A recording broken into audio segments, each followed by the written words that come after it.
Hey everyone, today officially marks 2 weeks of us actually being online for our course, which is kind of extraordinary.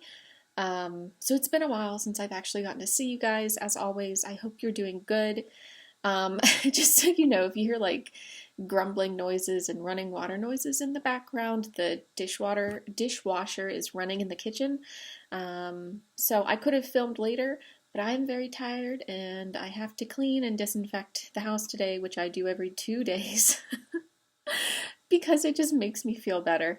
So yeah, I'm filming right now. I'm really exhausted, you guys. I'm sure you are too. I think there's a lot of emotional exhaustion with all of this, and um, you don't have to be ashamed of being emotionally exhausted at this time. I think a lot of people are, including your professors who are perhaps teaching online for the first time, like I am, and you're perhaps learning online for the first time, and there's all this shit hitting the fan out in the world, and dear God. um, I am also drinking water. This is water out of a champagne class today because fuck it, you know? Fuck it. That's about it right now. Okay. Do things right now to make yourself happy as well. I I'm just gonna confess, I'm a huge fan of Pokemon games, like the handheld version of the games. 28 years old, I won't stop playing them. I've been playing them probably since I was like 10 years old. And so I ordered a new one for myself just the other day, awaiting it anxiously in the mail. I hope it's a good one. Okay, let's get into it. So, you have to read the first section of The Girl with All the Gifts for today. Uh, I forgot I forgot until I read it about the part with Dr. Caldwell where she's using the bone saw and she's in her, uh, little lab cutting open children's skulls and removing their brains. I forgot about that. I'm sorry. I feel like I should have forewarned you. I feel like that's the grossest part in the book, honestly, for me. Like rereading it, I was like, oh, I've read this before, I know what happens. That part actually made me sick to my stomach reading it again, because you're just like, oh, what? Okay, we won't talk about that too much, but yeah. I think the plot is fairly straightforward in this too. Hopefully, you guys are also finding it a fast and enjoyable read. I think it's really engaging. The first time I read this book was right after my first year in the PhD program, and I was working two jobs over the summer. And I made time to read this book, and even though I was working two jobs, I read it in 2 days because it's such a fast and engaging read. So I hope that maybe you're a little bit like unsettled by it. You're kind of supposed to be, but I also hope that you're enjoying it. So let's begin by talking about our main character, Melanie, and the novel just dives right in with her. So let's go ahead and start with page 1, and I'm going to start right here at the very, very, very, very bottom of page 1, and I'm going to go a little bit onto page 2. Now she's 10 years old, and she has skin like a princess.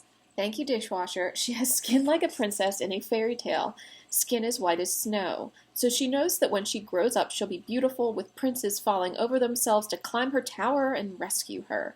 Assuming, of course, that she has a tower.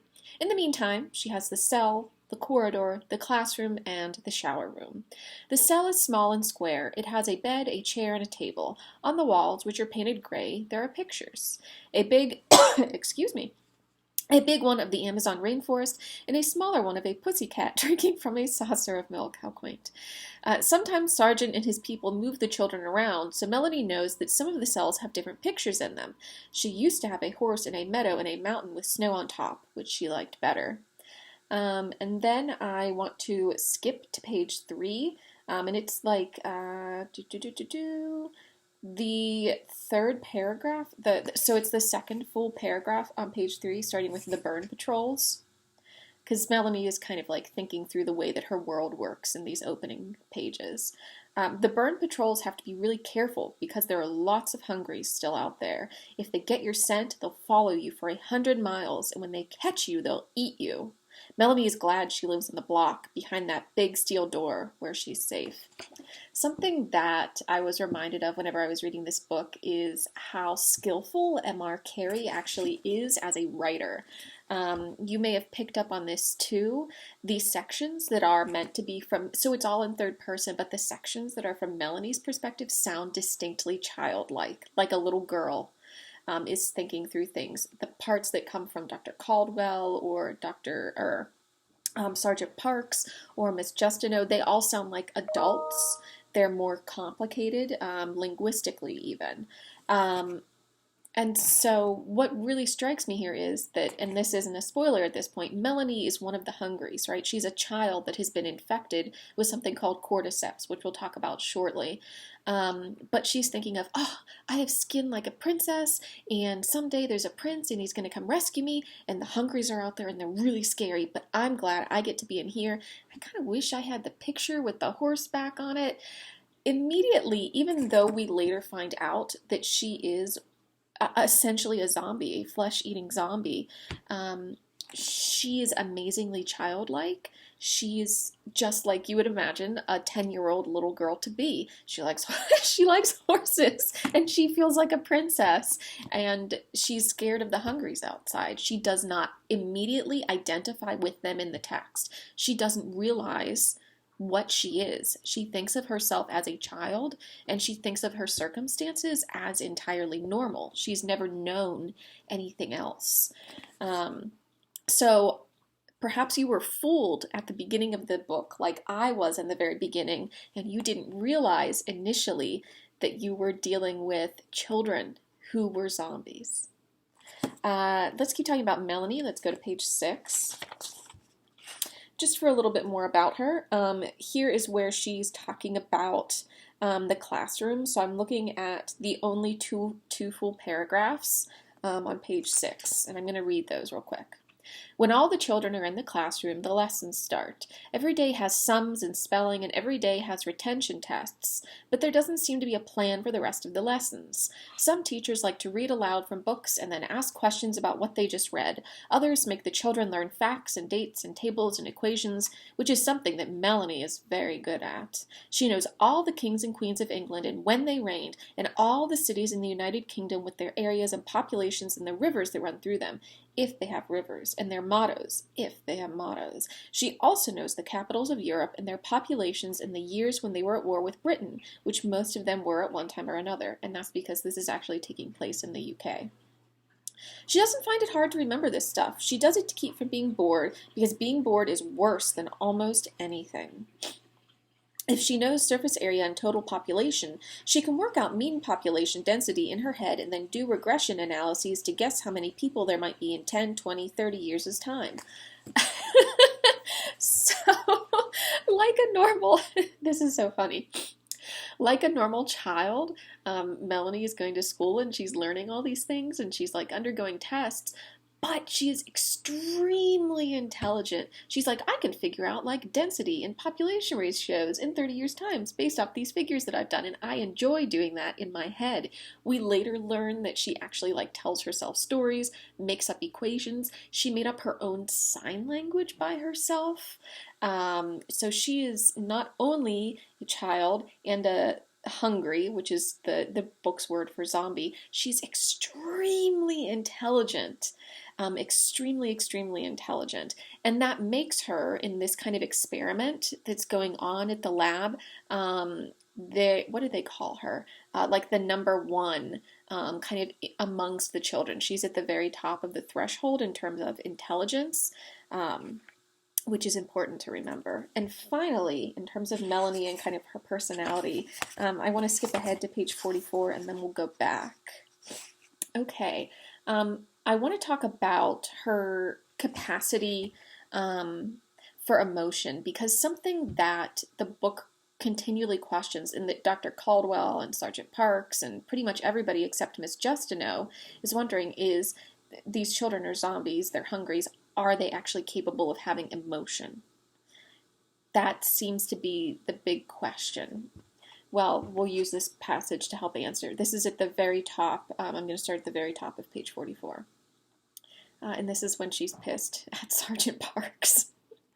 Melanie meets Sargent's gaze, feeling something inside her clench like a fist. It's Sargent's fault that Miss Justineau is sad. It has to be, because she only started to be sad after Sargent got mad at her and told her she'd broken the rules. Look at you, he says to Melanie now, face all screwed up like a tragedy mask. You look like you've got feelings. Jesus Christ, right? So there's again the Sargent doubting that the children actually have the capacity for emotion, even though she's like making facial expressions. Melanie scowls at him as fierce as she can get. If I had a box full of all the evils of the world, she tells him, I'd open it just a little way and push you inside. Then I'd close it again for always. Sargent laughs, and there's surprise in the laugh, like he can't believe what he just heard.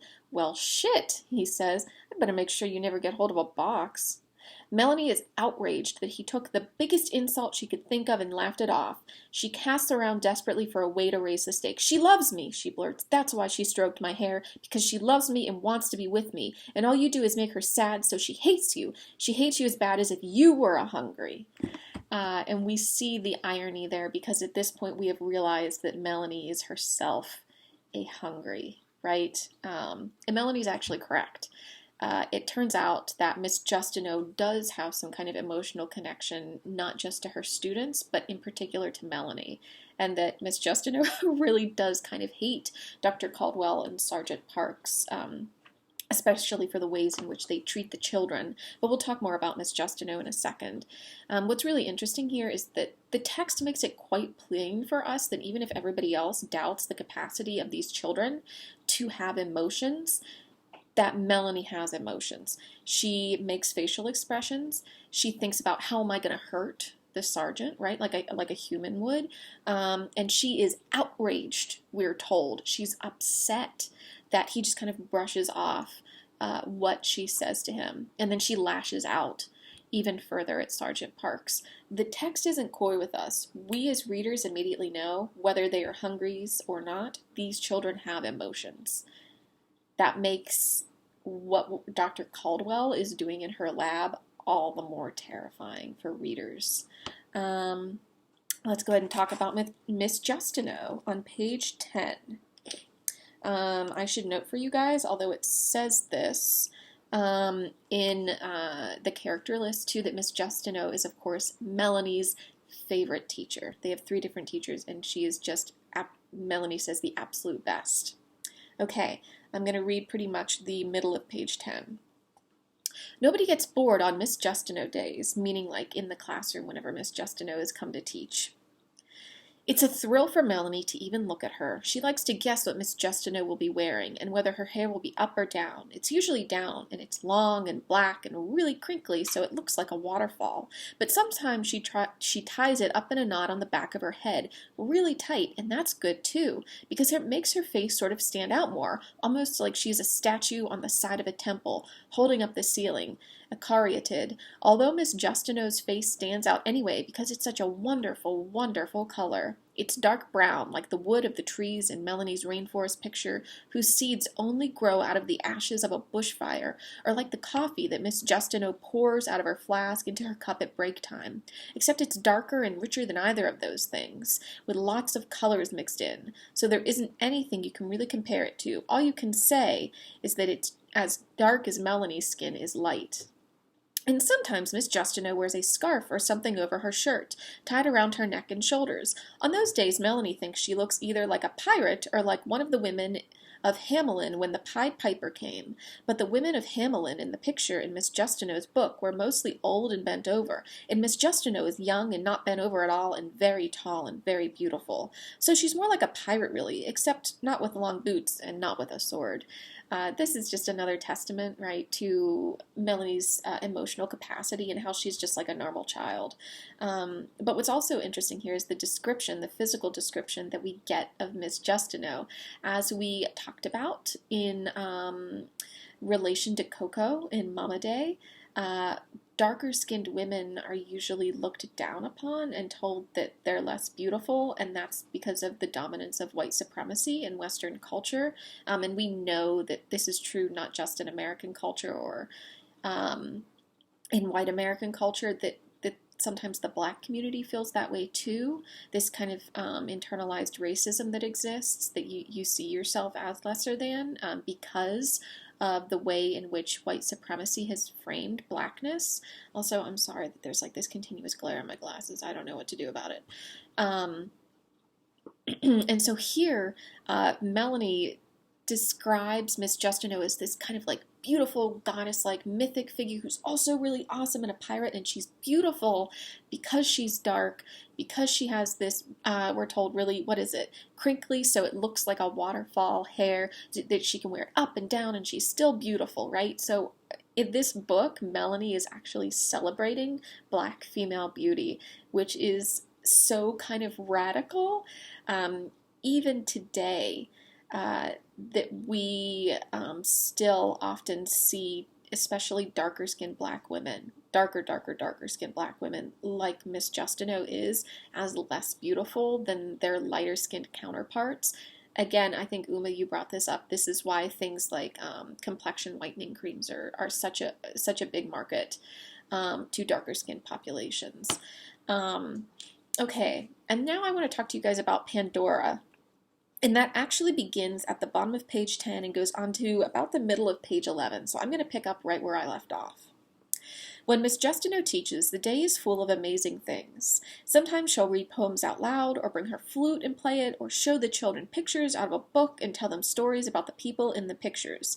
That was how Melanie got to find out about Pandora and Epimetheus, and the box full of all the evils of the world, because one day Miss J showed them a picture in the book. It was a picture of a woman opening a box, and lots of really scary things coming out of it. "Who is that?" Anne asked Miss Justineau. "That's Pandora," Miss Justineau said. "She was a really amazing woman. All the gods had blessed her and given her gifts. That's what her name means, the girl with all the gifts.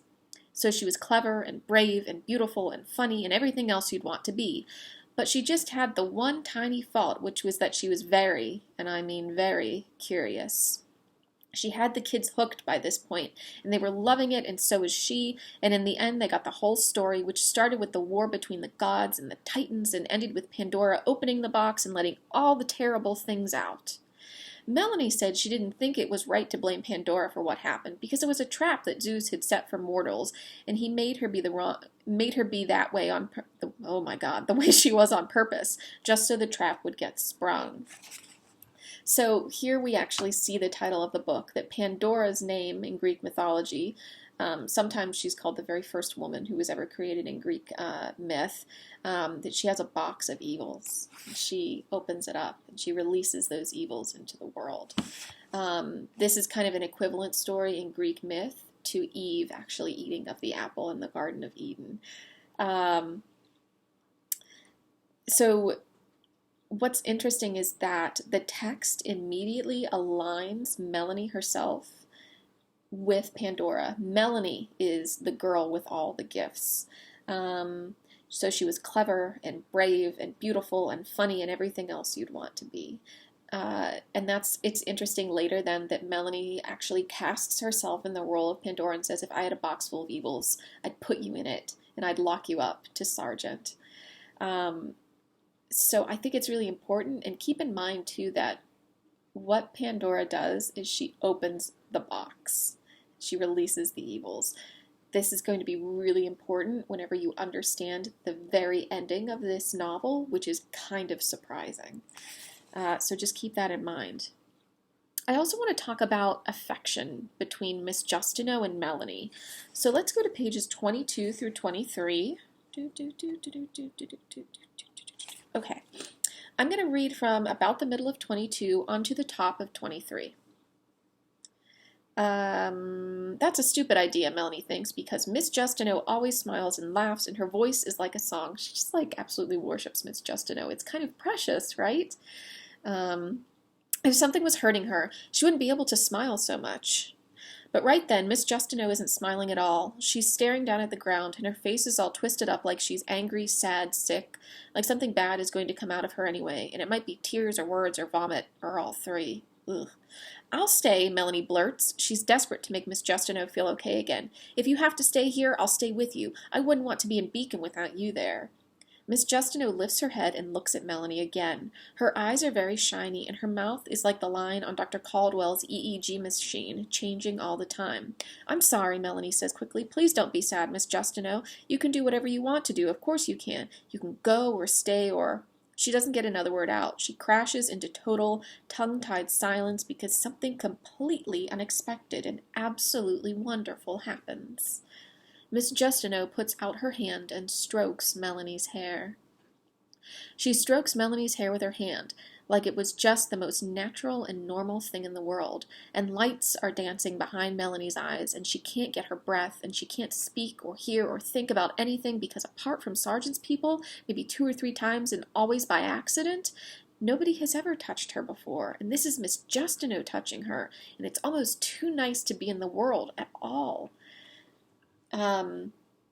Melanie is a love-starved child. She is desperate for affection and love and care, which is something that psychologists tell us all children need in order to be able to live and to grow and to function properly. And now Melanie's hero is actually reaching out and physically touching her and giving her affection and love. And you can see the kind of affection that radiates between these two characters.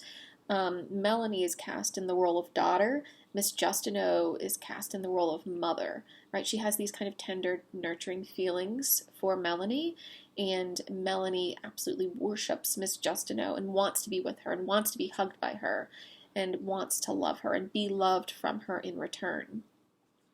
The novel is setting that up for us immediately as being impossible because Miss Justineau is human and Melanie is a hungry, and that's why Sergeant Parks walks in and he just ruins the whole precious moment. Damn it, Sergeant Parks, go to hell. Okay. Let's talk about the end of the world, which we get an interesting description of in this book, because this is taking place actually 20 years after the what they sometimes call the plague, what they sometimes call the infection, has hit the entire world. So let's go ahead and look at pages 47 through 48.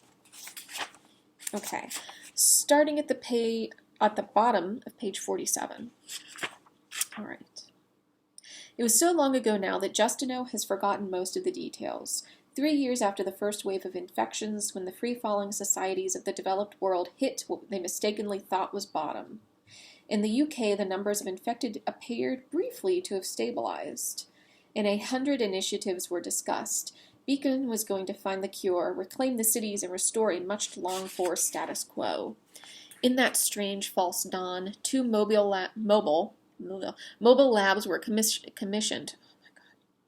Let me take a drink. I'm having trouble, guys. I'm struggling. I need to drink more coffee after this. They weren't built from scratch. There wasn't time enough for that. Instead, they were jury-rigged quickly and elegantly by refitting 2 vehicles already owned by the London Natural History Museum. Intended to house traveling exhibitions, Charles Darwin and Rosalind Franklin, Charlie and Rosie, now became huge roving research stations. Each was the length of an articulated truck and almost twice as wide. Each was fitted with state-of-the-art biology and organic chemistry labs, together with berths for a crew of 6 researchers, 4 guards, and 2 drivers. They also benefited from a range of refurbishments approved by the Department of Defense, including the fitting of caterpillar treads, inch-thick external armor, and both forward and rear-mounted field guns and flamethrowers. Thanks for that detail, M.R. Carey. The Great Green Hopes, as they were called, were unveiled with as much fanfare as could be mustered. Politicians, hoping to be the heroes of the coming human resistance, made speeches over them and broke champagne bottles off their bows. They were launched with tears and prayers and poems and exordiums into oblivion.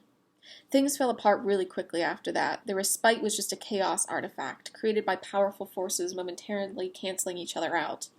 The infection was still spreading, and global capitalism was still tearing itself apart, like the 2 giants eating each other in the Dali painting called Autumn Cannibalism. No amount of expertly choreographed PR could prevail in the end against Armageddon. It strolled over the barricades and took its pleasure. Nobody ever saw those hand-picked geniuses again. They're left with the 2nd Division, the substitutes bench, the runners-up. Only Carolyn Caldwell can save us now. God fucking help us. um, so we see how Miss Justineau feels about Dr. Caldwell. Um, this is kind of describing a last-ditch effort by the UK government before things got really bad 20 years ago, and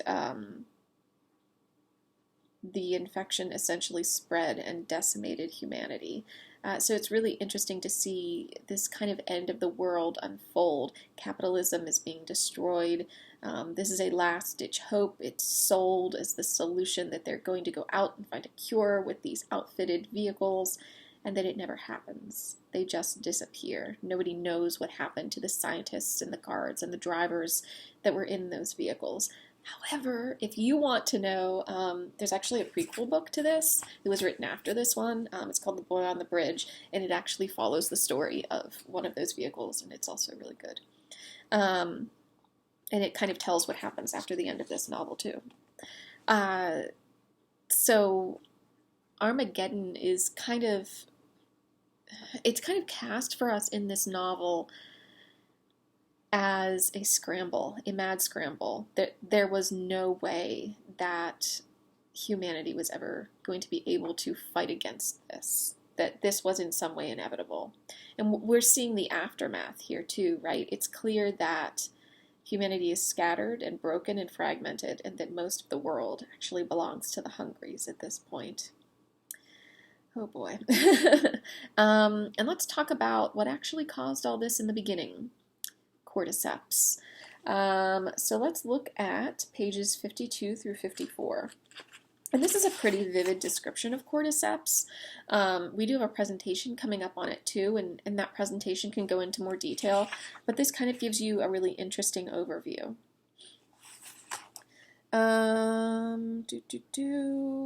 So I'm going to start at the very bottom of page 52. We first encountered it as a parasite on ants, and its behavior in that context made it notorious. Nature documentary swelled in every lurid detail. Let's skip a paragraph. Attenborough's perfectly pitched voice, honey from an English country garden, described the incongruous gentleness of how Ophiocordyceps spores lie dormant on the forest floor in humid environments such as the South African rainforest. Foraging ants pick them up without noticing because the spores are sticky. They adhere to the underside of the ant's thorax or abdomen. Once attached, they sprout mycelial threads which penetrate the ant's body and attack its nervous system. The fungus hot wires the ant. This is true. This is actually based in science fact. If you look up cordyceps, we're going to have a presentation on it, but if you look it up, this is actually a real thing that happens to ants. So this book is actually based in science fact, which makes it like doubly terrifying, but also 10 times more fascinating. Images on this screen of ants convulsing, trying in vain to scrape the sticky spores off their body armor with quick, spasmodic sweepings of their legs. Doesn't help. The spores have commenced digging in, and the ant's nervous system is starting to flood with foreign chemicals, expert forgeries of its own neurotransmitters. The fungus gets into the driving seat, puts its foot on the accelerator, and drives the ant away. Makes it climb to the highest place it can reach, to a leaf 50 feet or more above the forest floor, where it digs in with its mandibles, locks itself immovably to the leaf's spinal ridge. The fungus spreads quickly through the ant's body and explodes out of its head. You can see photos of this too. It's really cool and really creepy. A phallic sporangium skull-fucking the dying insect from the inside. The sporangium sheds thousands of spores, and falling from the great height they spread for miles, which of course is the point of the exercise. Thousands of species of cordyceps, each one a specialist bonded uniquely with a particular species of ant.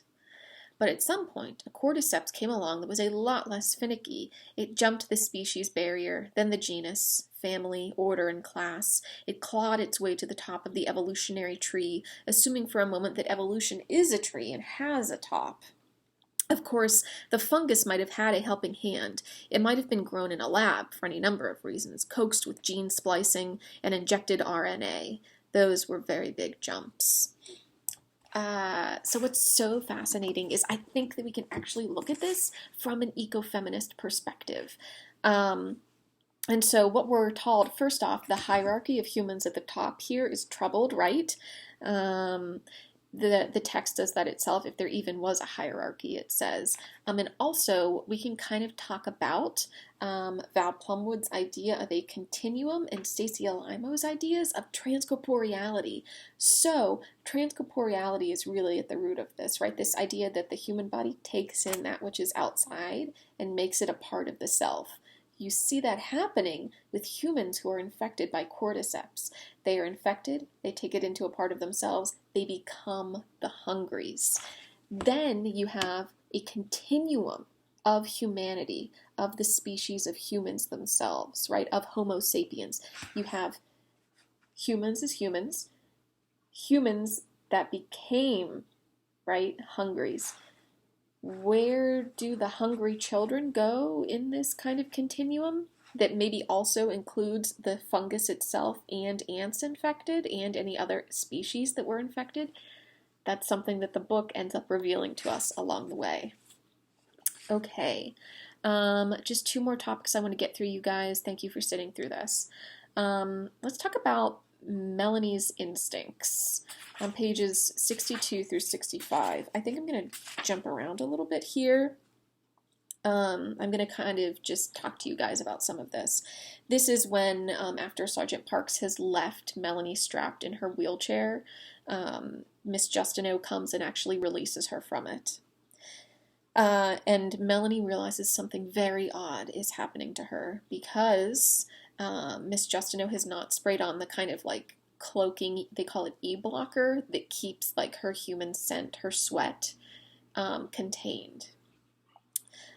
Don't, Melanie screams, don't touch me, bottom of 62. Top of 63 now. Miss Justineau stops moving, but she's so close, Melanie whimpers. Her whole mind is exploding. She staggers back, her stiff legs don't work properly, and she falls full length on the floor. The smell, the wonderful, terrible smell fills the room in her mind and her thoughts, and all she wants to do is go away. She moans, go away, go away, go away. Let's skip down to the very bottom paragraph on 63. Something opens inside her, like a mouth opening wider and wider and wider and screaming all the time. Not from fear, but from need. Melanie thinks she has a word for it now, although it isn't something she's felt before. It's hunger. Okay, let's skip on to the top of page 64. You have to go, she says. She thinks she says. She can't be sure because of the heart sounds and breath sounds and blood sounds that are crashing in her ears. She makes a gesture. Go! But Miss Justineau is just standing there, trapped between wanting to run and wanting to help. Melanie scrambles up and lunges, arms stretched out, and it's almost like that other gesture a moment ago when she asked to be picked up. But now she presses her hands against Miss Justineau's stomach, touching her, and pushes her violently away. She's stronger than she ever guessed.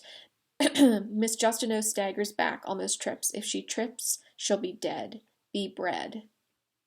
What's really interesting about this is that, so whenever Miss Justineau first released Melanie like reached out toward her, like, can I hug you? Will you pick me up? Right, that very childlike response.